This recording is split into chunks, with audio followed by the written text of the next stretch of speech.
السلام علیکم عزیز طلبہ، آج ہم کلاس ہفتم کے جو ہے اگلے ٹاپک کے ساتھ آپ کے پاس حاضر ہوئے ہیں۔ آج کا جو ہمارا عنوان ہے وہ ہے صنعت کی مختلف اقسام، یعنی کہ ٹائپ آف دا انڈسٹری، یعنی کہ اس کی کتنی اقسام ہیں۔ اس کی جو بنیادی طور پر 3 اقسام ہیں۔ سب سے پہلے دیکھتے ہیں ہم گھریلو صنعت، اس کے بعد ہمارے پاس چھوٹی صنعت، اس کے بعد ہمارے پاس ہے بھاری صنعت۔ سب سے پہلے ہم دیکھتے ہیں گھریلو صنعت ہے کیا۔ گھریلو صنعت سے مراد ایسی صنعت ہے جو مقامی طور پر لگائی جاتی ہے، یعنی کہ جو مقامی طور پر لگائی جائے گی۔ چھوٹی صنعت ہوگی وہ کہلائے گی آپ کی گھریلو صنعت کہلائے گی۔ دستکار اپنے اوزاروں کو استعمال کرتے ہوئے اس سے کئی اشیاء بناتے ہیں اور بازار میں فروخت کرتے ہیں۔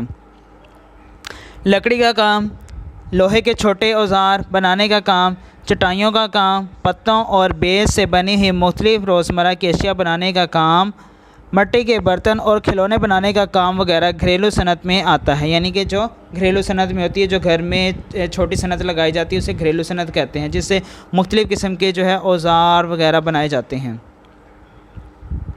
اس کے بعد ہمارے پاس آ جاتا ہے چھوٹی صنعت۔ چھوٹی صنعت سے مراد ایسی صنعت ہے جو مقامی طور پر خام مال پر انحصار کرتی ہے، یعنی کہ جس کا انحصار خام مال پر ہوتا ہے۔ پاکستان کے زیادہ تر افراد چھوٹی صنعت سے منسلک ہیں، یعنی کہ جو پاکستان کے زیادہ تر افراد جو ہے جن کا پیشہ جو ہے وہ چھوٹی صنعت سے ہے۔ ہماری چھوٹی صنعت میں فرنیچر بنانے کی صنعت، ڈیری فارم، شہد بنانے کی صنعت، قالین سازی، کھیلوں کا سامان بنانے کی صنعت، پرنٹنگ کی صنعت، سنگ مرمر سے بنائی گئی اشیاء کا کاغذ سازی کی صنعت، کیمیائی صنعتیں، رنگ ساز وغیرہ اور جوتے بنانے کی صنعت جو ہے وہ چھوٹی صنعت میں آتی ہیں، یعنی کہ جن کا تعلق جو ہے چھوٹی صنعت سے ہے۔ آگے ہمارے پاس جو ہے وہ ہے ہمارے پاس ہے بھاری صنعت۔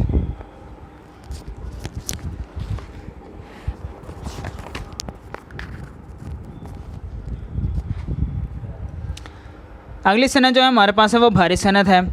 اب بھاری صنعت وہ صنعت ہے جو بڑے پیمانے پر دوسری صنعتوں اور صارفین کے لیے اشیاء بنائی جاتی ہیں، جن کو چلانے کے لیے بھاری سرمایہ درکار ہوتا ہے، بھاری صنعت کہلاتے ہیں۔ پاکستان کی اہم بھاری صنعتوں میں ٹیکسٹائل کی صنعت، چینی بنانے کی صنعت، سیمنٹ بنانے کی صنعت، آٹو موبائلز انڈسٹریز، جیپ، کاریں، ٹریکٹر، موٹر سائیکل بنانے کی صنعت، الیکٹرانک یا الیکٹریکل اشیاء کی صنعت، T V, refrigerator, air condition, chemical کھادیں اور چمڑا بنانے کی صنعت وغیرہ جو ہے وہ بھاری صنعت میں آتی ہیں۔ عزیز طلبہ، آج ہم نے صنعت کے بارے میں پڑھا، جس میں ہم نے گھریلو صنعت، چھوٹی صنعت اور بھاری صنعت کے بارے میں پڑھا۔ آپ نے جو ہے اسے اچھی طرح سے یاد بھی کرنا ہے اور اسے آپ نے اپنی نوٹ بک پہ جو ہے وہ لکھنا بھی ہے۔ اگلے ٹاپک کے لیے آپ پھر ملیں گے۔ آپ تب تک کے لیے اجازت دیجیے۔ اللہ حافظ۔